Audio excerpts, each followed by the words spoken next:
داؤد علیہ السلام بھی بنی اسرائیل کے بڑے نبی گزرے ہیں۔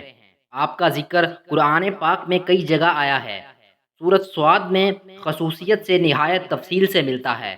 آپ پر آسمانی کتاب زبور نازل ہوئی تھی۔ حضرت موسیٰ علیہ السلام کے انتقال کے کافی عرصہ بعد بنی اسرائیل کے سرداروں نے اس وقت کے نبی سے کہا کہ ہم کو ایک بادشاہ کی ضرورت ہے جس کی سرداری میں ہم اللہ کے دشمنوں سے جنگ کریں۔ اللہ کے نبی ان کی حالت کو خوب جانتے۔ پہلے انہوں نے انکار کر دیا کہ یہ لوگ بزدل ہیں، جنگ وغیرہ کچھ نہیں کریں گے، مگر جب قوم اور سرداروں کا اصرار بڑھا اور وہ نہیں مانے تو اللہ کے نبی نے فرمایا، اللہ تعالی نے تمہارے لیے طالوت کو بادشاہ مقرر کیا ہے۔ طالوت ایک غریب آدمی تھے۔ سردار امیر لوگ طالوت کا نام سنتے ہی ناراض ہو گئے کہ سرداری اور بادشاہت تو ہمارا حق تھا، یہ غریب آدمی کو کیسے مل گیا؟ حضرت طالوت بڑے عالم، عابد، جنگ کے ماہر اور بڑے بہادر طاقتور آدمی تھے، اس لیے اللہ نے ان کو بادشاہ مقرر کیا تھا۔ اللہ کے نزدیک تو امیر و غریب سب برابر ہیں، اس کے نزدیک وہی اچھا ہے جو نیک ہے۔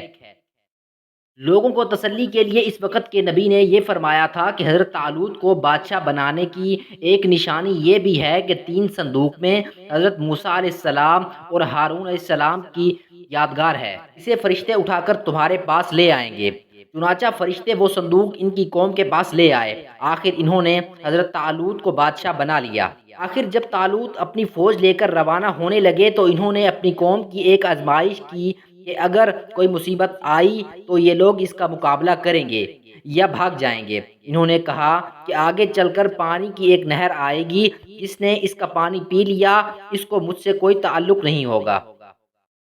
میرا آدمی وہ ہے جو اس میں سے نہ پیے، زیادہ سے زیادہ 1 چلو پینے کی اجازت ہے۔ مگر جب نہر پر پہنچے تو چند لوگوں کے سوا سب نے خوب پانی پی لیا۔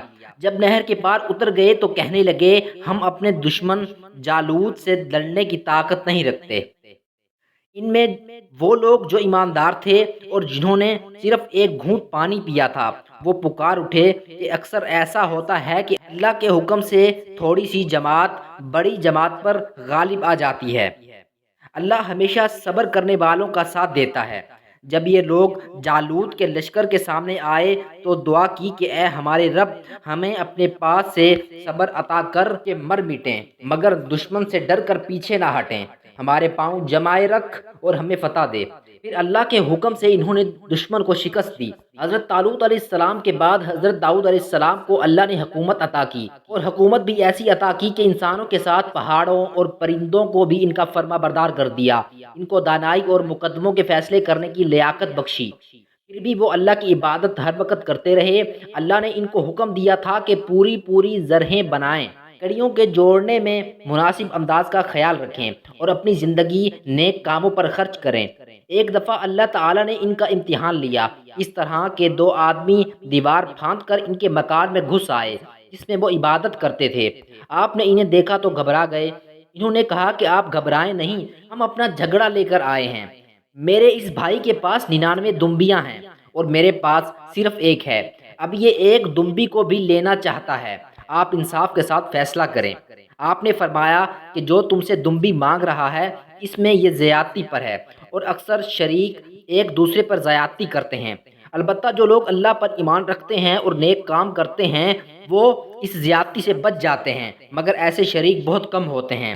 جب یہ لوگ چلے گئے تو آپ کو خیال گزرا کہ اللہ نے یہ میرا امتحان لیا ہے۔ انہوں نے توبہ کی، سجدے میں گر پڑے اور اللہ کی طرف توجہ کی۔ اللہ تعالیٰ نے فرمایا کہ اے داؤد، ہم نے تمہیں اس زمین کا خلیفہ بنایا ہے، لوگوں میں انصاف کرنا اور اپنی خواہش پر نہ چلنا، ورنہ اللہ کی راہ سے بھٹک جاؤ گے۔ حضرت داؤد علیہ السلام کے قصے میں ہم کو یہ سبق ملتے ہیں، مسلمانوں کے بادشاہ کے لیے امیر ہونا ضروری نہیں، بلکہ اس کو عالم، طاقتور، بہادر اور لڑائی کے طریقے معلوم ہونے چاہیے۔ جیسے حضرت طالوت غریب آدمی تھے مگر یہ سب خوبیاں ان میں موجود تھی، اللہ تعالیٰ نے ان کو بادشاہ بنایا۔ دشمن سے لڑائی جیتنے کے لیے یہ ضروری نہیں کہ تعداد زیادہ ہو، مگر ضروری یہ ہے کہ ہمارا اللہ پر کامل یقین ہو کہ وہ ہماری مدد کرے گا۔ ہم موت سے نہ ڈریں اور اپنے امیر کی اطاعت کریں، ہمارے پاس کتنی ہی دولت آ جائے، یہاں تک کہ چرند پرند، پہاڑ، لوہا سب ہمارے تابع ہو جائیں، مگر ہمیں اللہ کو نہیں بھولنا چاہیے، دل کی خواہش پر نہ چلنا چاہیے، سب کے ساتھ انصاف کرنا چاہیے۔ مزید اس طرح کے اسلامک واقعات دیکھنے کے لیے ہمارے چینل کو سبسکرائب کریں اور بیل آئیکن کے بٹن پر کلک کریں۔ شکریہ۔